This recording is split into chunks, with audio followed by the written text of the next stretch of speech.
Hi friends, ఇవాళ రొయ్యల వేపుడు ఎలా తయారు చేసుకోవాలో ఈజీ మెథడ్లో మీకు చూపిస్తాను. ముందుగా క్లీన్ చేసుకునే విధానం: కొంచెం సాల్టు, కొంచెం పెరుగు, కొంచెం నిమ్మరసం వేసి కలిపి ఒక 3-4 టైమ్స్ వాటర్లో క్లీన్ చేసి పెట్టుకోవాలి. అలా క్లీన్ చేసుకోవాలి. ఆ క్లీన్ చేసి పెట్టుకున్న రొయ్యల్ని బాగా నేను పెరుగు యాడ్ చేస్తాను. పెరుగు యాడ్ చేయడం వల్ల రొయ్యలు బాగా వైట్ కలర్లో వస్తున్నవి. చూడండి, అలా వైట్ కలర్లో వస్తాయి. నీట్గా ఉంటుంది, స్మెల్ ఉండదు. అలా కడిగి పెట్టుకున్న రొయ్యల్ని ఒక బ్లాక్ కలర్ థ్రెడ్ లాగా ఉంటుంది, అది తీసుకోవాలి. అది తీసి పెట్టుకొని ఒక 2 టైమ్స్ వాటర్లో కడిగి ఉడికించుకోవాలి. కళాయిలో కానీ గిన్నెలో కానీ వేసుకోవచ్చండి. నేను కళాయి తీసుకున్నాను. నేను ఆ కళాయిలో రొయ్యలు వేసి తగినంత కారం, తగినంత ఉప్పు, తగినంత పసుపు, అల్లం వెల్లుల్లి పేస్టు,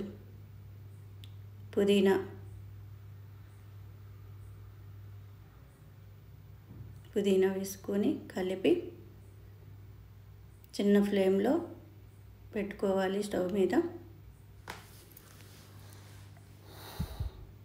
నేను కేజీ ఫ్రాన్స్ తీసుకున్నాను. కేజీ ఫ్రాన్స్కి 2.5 స్పూను కారం, చిటికెడు పసుపు, 1.5 స్పూను సాల్ట్ తీసుకున్నాను. 1.5 స్పూను అల్లం వెల్లుల్లి పేస్ట్ తీసుకున్నాను. అలా చిన్న ఫ్లేమ్లో పెట్టుకొని వాటర్ వస్తాయండి, హై ఫ్లేమ్లో పెట్టుకోవాలి. ఆ వాటర్ అంతా వినికిపోయిన తర్వాత బాగా దగ్గరకు వచ్చినాయి చూడండి. అలా దగ్గరకు వచ్చిన తర్వాత ఆఫ్ చేసుకొని వేరే ప్యాన్ తీసుకొని ప్యాన్లో కొంచెం తగినంత ఆయిల్ వేసుకోవాలి. ఆయిల్ హీట్ అయిన తర్వాత ఆయిల్ హీట్ అయిందా లేదా చూసుకోవాలి. చూసుకొని కొంచెం సాజీరా, చెక్క, లవంగా వేసి వేగాక సన్నగా తరిగి పెట్టుకున్న ఆనియన్స్, 2-3 పచ్చిమిర్చి వేసి అలా కొంచెం దూరగా వేయించుకోవాలి. ఎక్కువ వేయించుకోవద్దు,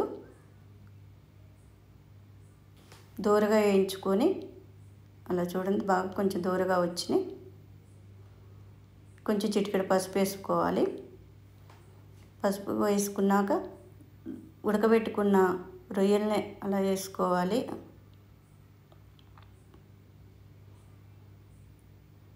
అలా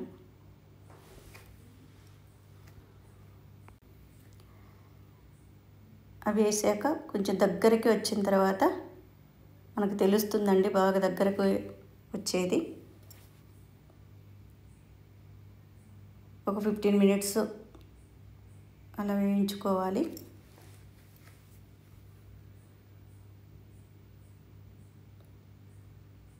అలా వేయించుకున్నాక గరం మసాలా వేసుకోవాలి. నేను ముందుగా తయారు చేసి పెట్టుకుంటాను, విడివిడిగా చేసి పెట్టుకుంటానండి. ధనియాల పొడి, చెక్క, లవంగ పొడి.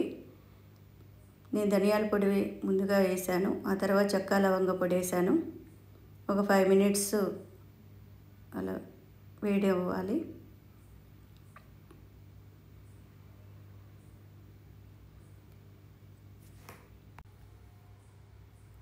అలా దగ్గరకు వచ్చేసి చూడండి, అయిపోయాక ఒక బౌల్లో సర్వ్ చేసుకోవాలి. ఎంత ఈజీ అయిపోయిందో చూసారండి. కొత్తిమీర వేసుకొని ఒక నిమ్మరసం పిండుకోవాలి, ఒక చెక్క నిమ్మరసం. అంతే, ఈజీ అయిపోయిందండి. మీకు నచ్చితే లైక్ చేయండి.